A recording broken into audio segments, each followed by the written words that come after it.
Ever since I was a kid, I loved Battlefield. That's right, I was a Battlefield boy my whole life. In fact, I remember having debates with friends and people online about which game was better, Battlefield or Call of Duty. Of course, as an adult with a fully developed prefrontal cortex, I realized that these two games are completely different. Back then, however, I was that kid who was like, actually, Battlefield is a more realistic military simulator. Like, shut up, if I had $1 for all the dumb shit I said as a kid, I'd probably be able to put a down payment on a house.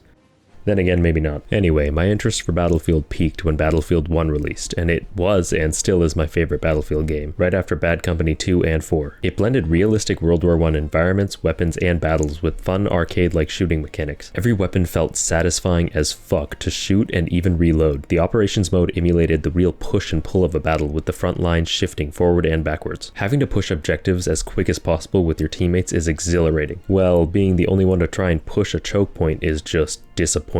After that, Battlefield 5 was announced, and I don't know, I guess I wasn't as hyped about it. I know people were pissed off about them going the SJW route, and honestly I don't really care. If the game was good and fun, who cares? I just wasn't into shooters at the time, so I never picked it up, but from what I saw, the game had a pretty lukewarm reception. A lot of gamers were mad about being able to play a woman German soldier in a World War II game. But to be fair, there was a woman division in the Third Reich's army. They even had a name I'm not even gonna attempt to pronounce. Very progressive of them, I know. But yeah, from what I gathered, not a lot of them actually served as soldiers, so the criticisms against the game's historical accuracy are certainly valid. Personally, I think that war is a very touchy subject. If you're going to directly profit off of a historical war by making media about it, historical accuracy should be a big focus, as to not disrespect those who have died in them. Moving on, Battlefield 2042 is where things get spicy, returning to a more modern, bordering on futuristic time period. The game looked to be an amazing return to the modern military shooter, a true successor to Battlefield 4, which was one of my favorite shooters when it came out. I know some friends who were super hyped about this game, and I can't blame them. The trailers looked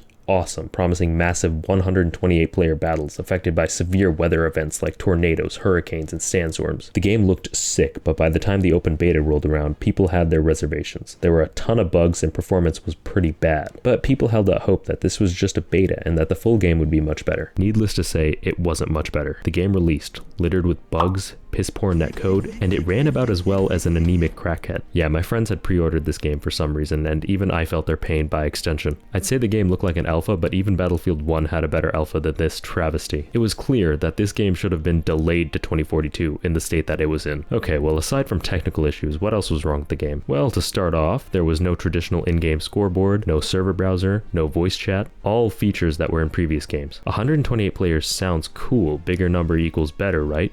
Well, it would have been cool, but maps had so many wide open areas and space in between objectives that playing as infantry was infinitely more annoying. You'd spawn in, spend a lot of time trying to get to a point to capture, only to be spotted and shot at by 64 enemy players. The best way to describe it is a clusterfuck. DICE also decided to copy Overwatch with their specialists. Each specialist has their own gadget and abilities, but what people hated was that they could essentially use any weapons and any gadget, which completely destroyed the classic 4-class gameplay that the previous Battlefield games had. Of course, this is all par for the course with the new live service games that AAA devs shove down our throats. Release a broken, half-thought-out game and fix the game over time with updates, while also making money through aggressive monetization, of course. AAA games nowadays are pretty much early access betas. It's been about 1.5 years since Battlefield 2042 came out, and the question is the game good yet? Well, let's hop into the surprisingly still alive lobbies of Battlefield 2042 and find out. With any Battlefield game, I like to start out with the campaign, and where's the campaign? Well, DICE in their infinite wisdom decided to replace the campaign with a cutscene and a short film. Okay, fine. Nobody plays Battlefield for the campaign, just like nobody watches porn for the plot, so that's not that big of a deal. Let's try the multiplayer, starting off with Conquest. Have they finally balanced the maps for 128 players? Well, not really. The game mode still feels incredibly chaotic, which in a way I guess makes it more realistic. With all the explosions and gunfire going on around me, I swear I came out of that game mode with shell shock. Maps still have too much dead space between them though, making playing infantry too much of a walking simulator. Conquest just wasn't my cup of tea, I guess. Rush, on the other hand, felt a lot more tactical and coordinated, and Team Deathmatch is fun if you want to get those fast-paced, boots-on-the-ground action. Gunplay still feels like shit though. Guns just don't have the impact that it should, and the mediocre sound design doesn't help. Movement also feels a bit floaty and too smooth. It's very unnerving. There's also the portal mode, which allows us to play maps from previous games, which makes the game a lot more enjoying, honestly. Which I guess is saying something if I'd rather play the old maps versus the new maps. Specialists now have a class assigned to them, giving them a special class-specific gadget and weapons just like in previous games. This adds a lot more to squad play as it incentivizes everyone on a squad to play a different class to be optimal. Some more good news is after playing the game for about 6 or 7 hours, I hadn't come across any bug, which is a good sign, I guess. Performance was fine on my 3070 and so were the graphics. Destruction physics though were so tuned down that I barely even realized it existed. Gone are the days of almost leveling an entire village with a tank. Nowadays we'd be lucky to even blow up a wall. Oh, so exciting. Great innovation, DICE. So is the game good yet?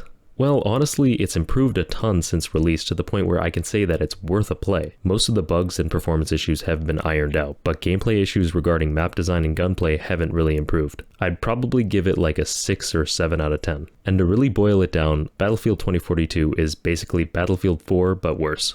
Thanks for watching. Let me know what you think about the state Battlefield is in the comments below, and if you like the video, like it. Take it easy.